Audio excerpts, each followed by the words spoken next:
But first, the message from Labor's first budget later this evening is already pretty clear.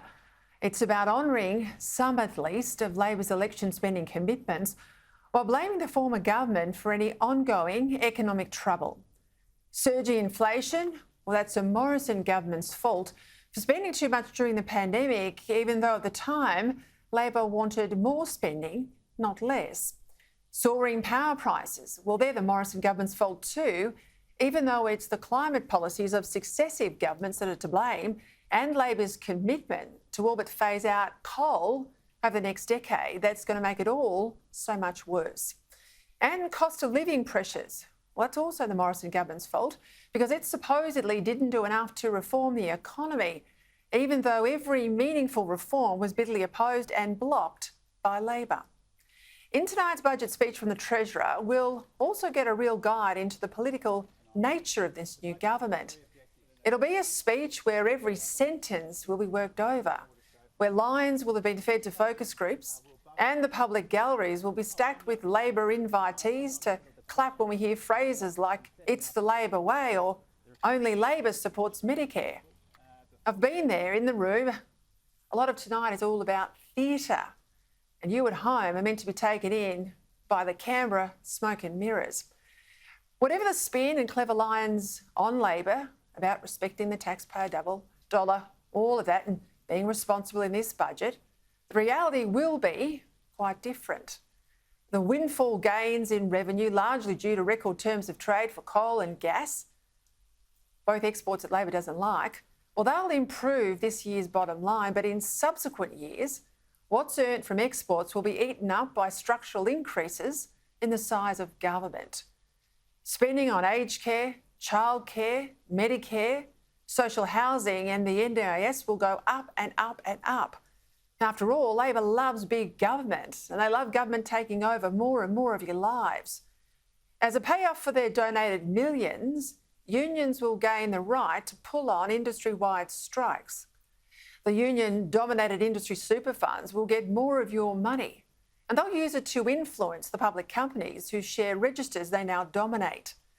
The aim, of course, is to make more people more dependent on government and to make the unions more central to the running of the economy, all of which over time will strengthen the political position of federal Labor.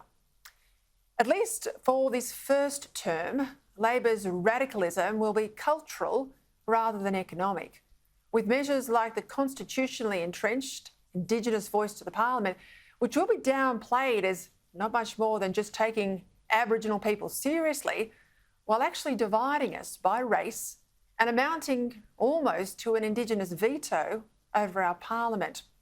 From a budget point of view, Labor's big problem is that the industries that make Australia prosperous are precisely the ones that Labor's green activists want to shut down. The biggest obstacle to the prosperity that Labor wants is the climate policy that it's committed to. Between them, coal and gas are currently earning Australia more than $200 billion a year in export income and generating tens of billions in royalty revenue for government. Yet not only is coal to be all but phased out domestically within the next 8 years, it's hard to see any new coal mines being opened to keep serving our export partners. It's the same too with gas, another demonised fossil fuel, even though it's only half the emissions of coal. Now, despite the assurances that our PM's just given to his Japanese counterpart, it's hard to see new gas developments getting past green activists, also passing environmental hurdles so that we can keep both overseas and domestic customers supplied. Yet without more coal and more gas, how are we going to pay our way in the world and afford the ever-increasing government services that Labor's committed to, let alone keep heavy industry in this country and people in work? Tonight, Jim Chalmers will talk about strategic mineral developments so that we can help build the world's batteries, he says, needed for electric cars in our supposedly decarbonised future. There will be doubtless references to a Greens job bonanza becoming a renewable energy superpower. You've heard all that before.